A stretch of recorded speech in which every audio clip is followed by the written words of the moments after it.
क्या कर रहे हो? छत पे जाके अखबार पढ़ूंगा। बस यही करो। तुम्हें पता भी है कि बहू क्या गुल खिला रही है? उसने नया फेसबुक अकाउंट बना लिया है। रोज 10 फोटो डालती है। हमारे परिवार की तो नाक कटवा देगी ये। और तुमको ये बात कैसे पता चली? अरे पड़ोसन ने बताया। उसकी बहू भी फेसबुक पर है ना, तो उसको पता चल गया। हाँ हाँ, जैसे तुम तो बहुत भोली हो। पड़ोसन रोज सास को उसकी बहू के नाम पर भड़काती थी।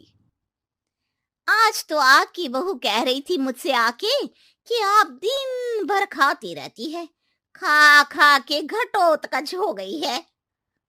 क्या? उसने मुझे घटोत्कच बोला? अरे वो खुद ना कटी सुपर्णखा है।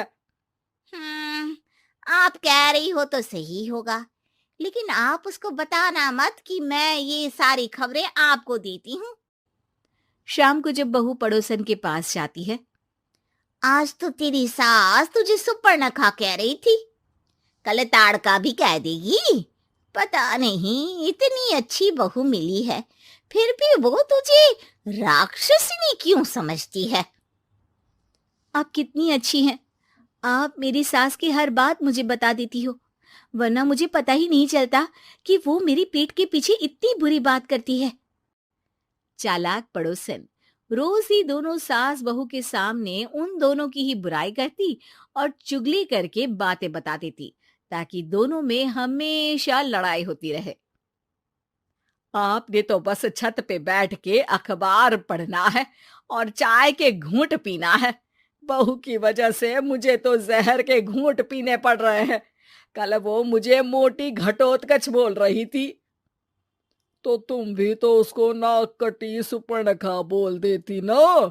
हाँ हाँ, वही बोल दिया मैंने उसे। आप मुझे कितना समझते हो? बहुत अच्छे से। अब मुझे वो ये बात पड़ोसन ने बताई ना, वही तो है आपकी शुभ चिंतक। पर मैं इस बहू को ना सबक सिखा के ही रहूंगी। जरूर सिखाना चाहिए, पर आज तुम मेरे साथ शाम को छत पे बैठना, एक तरकीब बताऊंगा। बिल्कुल बिल्कुल, कितना ध्यान रखते हो जी आप मेरा। मैं ना सब ध्यान रखता हूँ। शाम को जब सास और ससुर छत पर बैठे होते हैं कि यहाँ खड़ी हो जाओ, यहाँ से ना तुमको पता चल जाएगा कि बहू की अगली चाल क्या है। अच्छा, कैसे?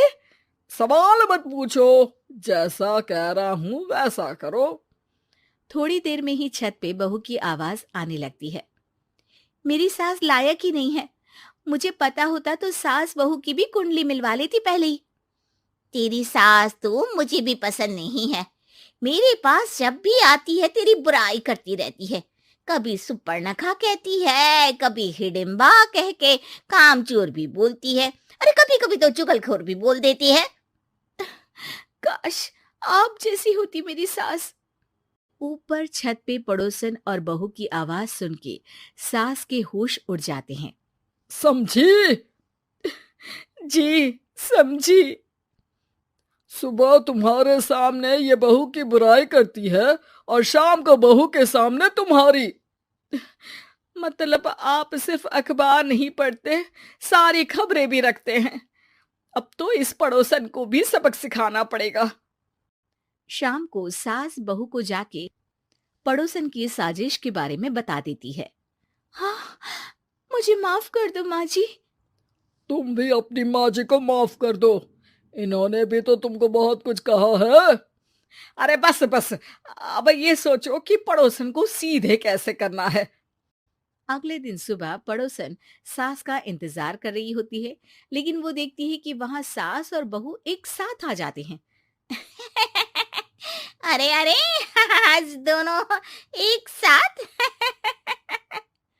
हाँ, सोचा कि बहू की पीठ पीछे बुराई करने से क्या फायदा, मुंह पे ही बोलती हूँ मैं। हाँ, मैंने भी सोचा आपको 2 बार मेहनत करनी पड़ती है, एक ही बार में काम खत्म कर लोगी। हैं?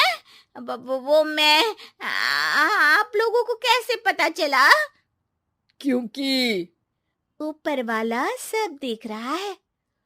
पड़ोसन ऊपर देखती है, वहां ससुर खड़े होकर हंस रहे होते हैं। मतलब आप हमारी बातें सुन लेते थे? हाँ, सुन लेता था और मजे भी लेता था। आपको तो शकुनी होना चाहिए। क्या चाल खेली है आपने, एकदम सास बहू के सीरियल जैसी। तो बताओ पड़ोसन जी, मेरी बहू ने आपसे अब मेरे बारे में क्या बोला? यही बोला कि सास बहुत अच्छी है, बहुत ध्यान रखती है। अच्छा, और सास ने मेरी क्या बुराई की? नहीं ना की बुराई, हमेशा तारीफ करती है। भगवान सबको ऐसी सास दे। मेरी गलती है जो मैंने आप लोगों में आग लगाने की कोशिश की। पर छत पे लगा हुआ सीसीटीवी यानी कि शर्मा जी सब देख रहे थे। हाँ जी, हाँ जी, मुझे माफ कर दीजिए। माफ क्या, आपको तो अब हम साफ ही कर देंगे अपने वालों की लिस्ट से। आज से आपकी और हमारी बात बंद, लेकिन बुराई जारी रहेगी। अब आपकी हरकत के बारे में पूरे मोहल्ले को बताना तो पड़ेगा ना आंटी जी।